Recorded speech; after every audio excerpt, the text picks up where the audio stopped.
काषाय वस्त्रं करदण्डधारिणं कमण्डलू पद्मकरेण शङ्खं चक्रं त्रिशूलं डमरुं गदाञ्चं श्रीपादराजं शरणं प्रपद्ये श्रीपादराजं शरणं प्रपद्ये श्रीपादराजं शरणं प्रपद्ये। दिगंबरा दिगंबरा श्रीपादवल्लभ दिगंबरा दिगंबरा दिगंबरा श्रीपादवल्लभ दिगंबरा दिगंबरा दिगंबरा श्रीपादवल्लभ दिगंबरा। श्रीपाद प्रभूंची अमृतवाणी भाग 4।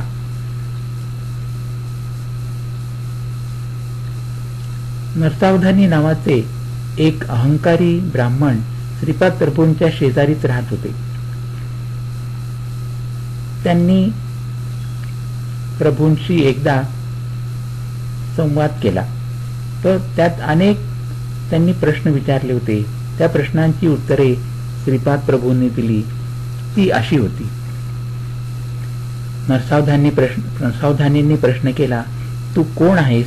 देवता आहेस, यक्ष आहेस का मांत्रिक आहेस? श्रीपाद प्रभू म्हणाले, मीच आहे. पंचभूतात्मक सृष्टीतील अणुरेणूमध्ये विद्यमान असलेली अदृश्य शक्ती ती मीच आहे. पशु पक्ष्यांसहित समस्त प्राणीमात्रांमध्ये मातृ व पितृ स्वरूपाने स्थित आहे तो मीच आहे. सकल सृष्टीचा गुरुस्वरूप पण मीच आहे. नरसावधानींनी दुसरा प्रश्न विचारला, तू श्री दत्तप्रभूंचा अवतार आहेस का? श्रीपाद प्रभू म्हणाले, निसंशयाने मी दत्तच आहे. तुम्ही शरीरधारी असल्याने तुम्हाला माझी ओळख पटण्यासाठी मी शरीर धारण केले आहे. वास्तवात मी निराकार व निर्गुण आहे. नरसावधानींनी तिसरा प्रश्न केला, म्हणजे तुला आकार व गुण नाहीत एवढेच ना? प्रभू म्हणाले, निराकार असणे सुद्धा एक आकारच आहे. तसेच निर्गुण असणे हा देखील एक गुणच आहे. साकार व निराकार, सगुण व निर्गुण यांचा आधार जो मीच आहे आणि त्याच्या पलीकडे आहे असे तू जाण. नरसावधानींनी पुढचा प्रश्न विचारला, सर्वस्व तूच असताना प्राणीमात्रांना सुखदुःख का संभवतात?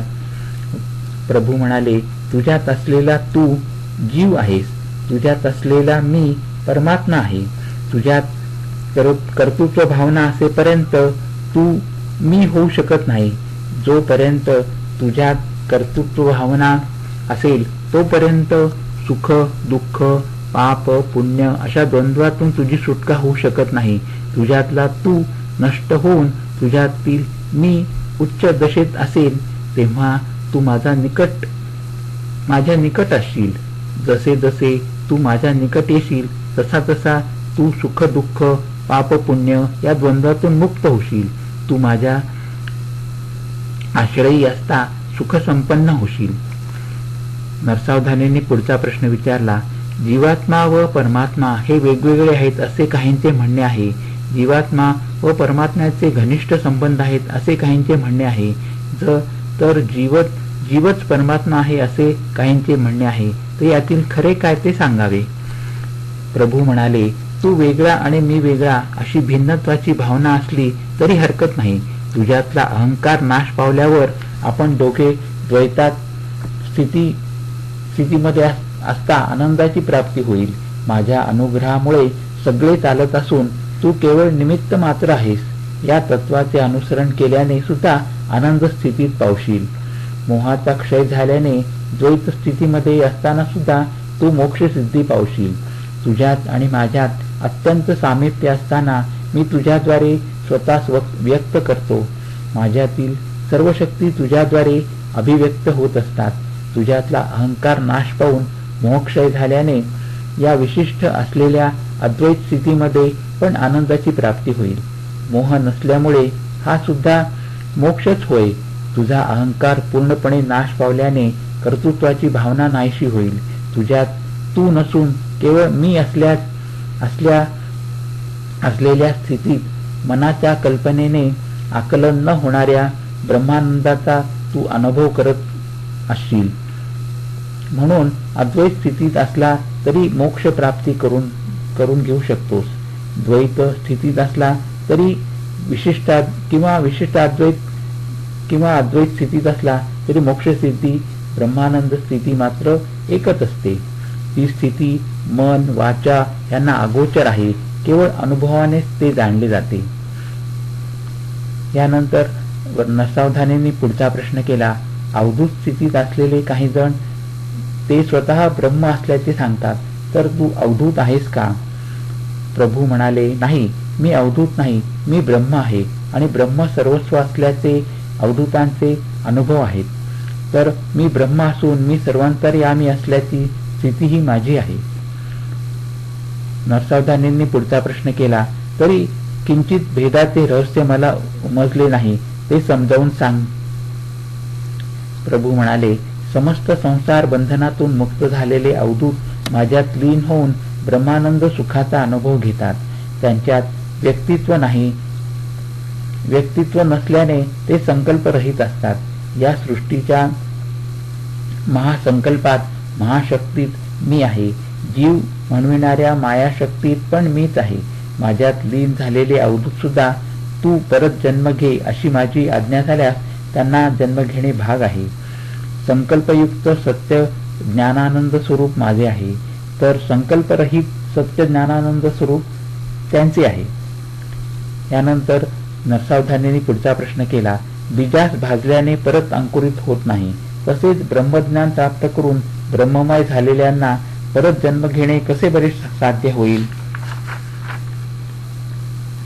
प्रभू म्हणाले, भाजलेल्या बीजाचे पुन्हा अंकुरण न होणे हा सृष्टीचा धर्म आहे. भाजलेल्या बीजांना पुन्हा अंकुरित करणे हे सृष्टीकर्त्याचे शक्ती सामर्थ्य आहे. खरे पाहता माझा अवतार या सिद्धांताद्वारे सत्यधर्म निरूपण करण्यासाठीच झालेला आहे. पुढचा प्रश्न नरसावधानीने विचारला. दत्तप्रभू श्रीपादा विवरण करावे. त्यावेळी प्रभूंनी याबद्दल विस्तृत वर्णन करून श्रीपाद नरसिंहधानीची शंका दूर केली. पुढचा प्रश्न नरसावधानीने विचारला. श्रीपादा, सृष्टी धर्मामध्ये बदल घडविण्याचे सामर्थ्य असलेला तू माझ्या दारिद्र्याचे हरण करू शकत का नाहीस? प्रभू म्हणाले, अवश्य तुझे दारिद्र्य मी हरण करीन, परंतु तुझ्या पुढच्या जन्मी. थोडेफार दारिद्र्य भोगल्यावर राजगिऱ्याचा विषय अगदी क्षुल्लक होता, तरी तुला राजगिऱ्यावर इतका मोह होता. आई वडील किंवा आजोबा कोणाकडूनही याचना केली नव्हती मी. माझ्यासारख्या बालकाचा आहार असणार तरी तो किती. राजगिऱ्याची इच्छा झाल्याबरोबर तू ते दिले असतेस तर आजची स्थिती तुला उद्भवली नसती. पण आता ही वेळ गेली आहे. तुझ्या मनातील मालिन्य दूर करण्यासाठी तुझे हे जीवन पुरणार नाही. प्रत्येक मनुष्य आपले पुण्यफल आयुष्य, ऐश्वर्य, कीर्ती, धर्म, सौंदर्य इत्यादी रूपाने पावतो. पापाचे फल म्हणून दारिद्र्य, अल्पायुषी, कुरूप, कुख्याती इत्यादी पावतो. तुझ्या पुण्याचा अधिक भाग काढून तुला आयुष्य दिले आहे, जेणेकरून तुझे पुण्य खर्च झाले आहे. आता तुझे पाप जास्त असल्याकारणाने दारिद्र्य भोगले पाहिजे. तरी स्वयंभू दत्ताची आराधना केल्या कारणाने दारिद्र्य असले तरी 2 वेळचे अन्न तुला लाभेल, असा तुला माझा आशीर्वाद आहे. यानंतर श्रीपाद प्रभूंनी वर्णाश्रमाबद्दल थोडी माहिती नरसावधानीला सांगितली.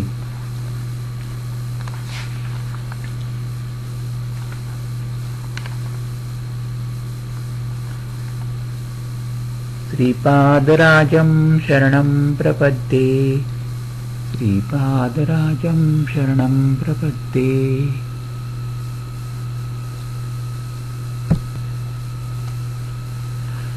श्री शंकर भट्ट कुरगड्डीस असताना अश्विन कृष्ण द्वादशी आली. त्या दिवशी हस्त नक्षत्र होते. श्रीपाद प्रभू कृष्णा नदीत स्नान करून थोडा वेळ ध्यानस्थ बसले. ध्यानातून उठल्यानंतर त्यांनी शंकर भट्टास अजून एकदा कृष्णा नदीत स्नान करून येण्यास सांगितले. त्यांच्या आदेशानुसार शंकर भट्ट पुन्हा एकदा स्नान करून आले. त्यावेळी प्रभू म्हणाले, अरे शंकर भट्टा, मी गुप्त रूपात राहण्याची वेळ आली आहे. मी कृष्णा नदीत अंतर्धान पाहून या कुरगड्डीत गुप्त रूपाने संचार करीन. नंतर नरसिंह सरस्वती नावाने संन्यासी रूपाने धर्माच्या उद्धारासाठी अवतार घेईन. तू लिहित असलेला श्रीपाद श्रीवल्लभ चरित्रामृत हा महापवित्र ग्रंथ भक्तांना कल्पतरूप्रमाणे लाभप्रद होईल. तो अक्षरसत्य ग्रंथ असेल. दिगंबरा दिगंबरा श्रीपाद वल्लभ दिगंबरा या माझ्या मंत्राचा सर्वत्र जयघोष होईल. या ग्रंथाचे पारायण केल्याने प्रपंच सुखरूप होईल.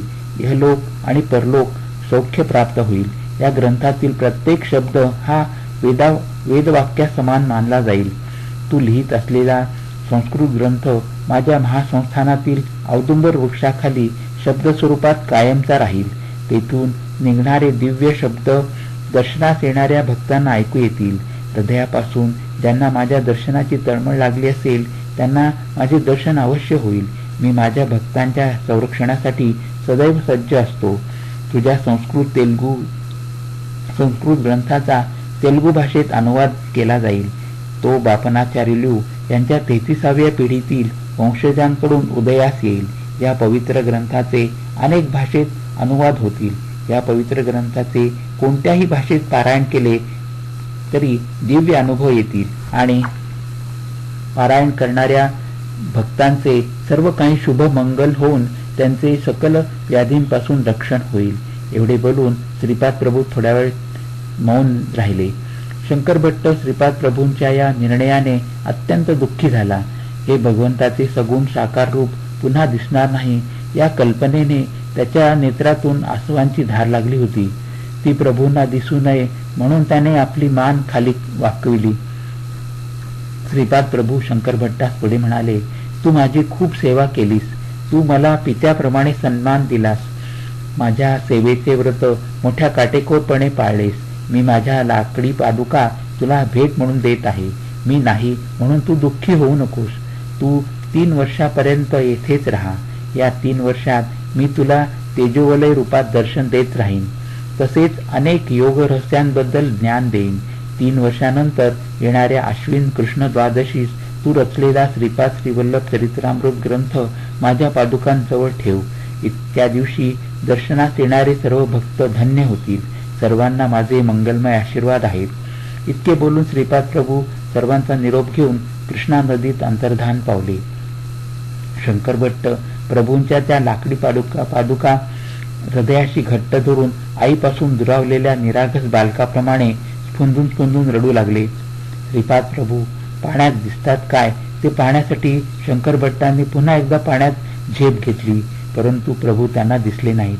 ते पाण्याबाहेर येऊन ध्यानस्थ बसले असताना त्यांना मनोनेत्रासमोर श्रीपाद प्रभूंनी तेजोमय रूपात दर्शन दिले. श्रीपाद प्रभूंच्या आदेशानुसार शंकर भट्ट कुरगट्टीस 3 वर्षेपर्यंत राहिले. प्रतिदिन मध्यरात्रीचे वेळी त्यांना श्रीपाद प्रभूंचे दिव्य तेजोमय रूपात दर्शन होत असे आणि योगाच्या ज्ञानाची प्राप्ती होईल. शंकर भट्टाने योगाच्या अनुभूती पुस्तकाच्या रूपात लिहिल्या. ते पुस्तक हिमालयातील एक योगी येऊन घेऊन गेले. ती श्रीपाद प्रभूंचीच इच्छा असेल असे शंकर भट्टास निश्चितपणे वाटले.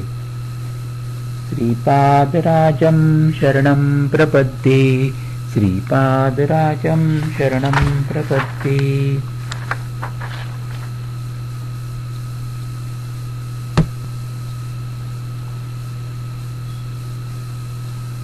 श्री शंकर भट्ट यांनी लिहिलेला श्रीपाद श्रीवल्लभ चरित्रामृत हा ग्रंथ काही दिवस श्रीपाद प्रभूंच्या मामांचे घरी होता. त्यानंतर त्या संस्कृत ग्रंथाचा तेलुगू भाषेत अनुवाद करण्यात आला. तेलुगू भाषेत अनुवाद झाल्यानंतर मूळ संस्कृत ग्रंथ अदृश्य झाला. गंधर्वांनी तो श्रीपाद प्रभूंच्या जन्मस्थानी नेऊन जमिनीत खोलवर पुरून ठेवला. त्याचे सिद्धयोगाद्वारा पठण होत असते. शंकर भट्टाने रचलेला चरित्रामृत श्रीपाद प्रभूंच्या दिव्य पादुकांजवळ ठेवून तो त्यांनी प्रभूंना वाचून दाखविला. ऐकण्यास आलेले 5 भक्त ते श्रवण करून धन्य झाले. श्री बापनाचार्युलू यांच्या 33व्या पिढीच्या कालखंडात या ग्रंथाची तेलुगू भाषेतील प्रत उदयास येईल. ज्या भाग्यवंत व्यक्तींनी हा ग्रंथ उदयास आणला त्यांनी श्रीपाद प्रभूंच्या जन्मस्थळी जाऊन तेथील महासंस्थानाच्या पवित्र परिसरात पारायण करून हा ग्रंथ श्रीपाद प्रभूंच्या चरणी अर्पण करावा. या ग्रंथाचे पारायण चालू असताना पारायण करणाऱ्या भाग्यवान व्यक्तींना गाणगापूर क्षेत्रातून पाठविलेला प्रसाद मिळेल. हे तेजोमय स्वरूपात दर्शन देणाऱ्या श्रीपाद प्रभूंचे दिव्य वचन होते. श्रीपादराजं शरणं प्रपद्ये, श्रीपादराजं शरणं प्रपद्ये. हरि ओम तत्सत, हरि ओम तत्सत, हरि ओम तत्सत, हरि ओम तत्सत. येथे श्रीपाद श्रीवल्लभ त्यांच्या अमृत वचनांचा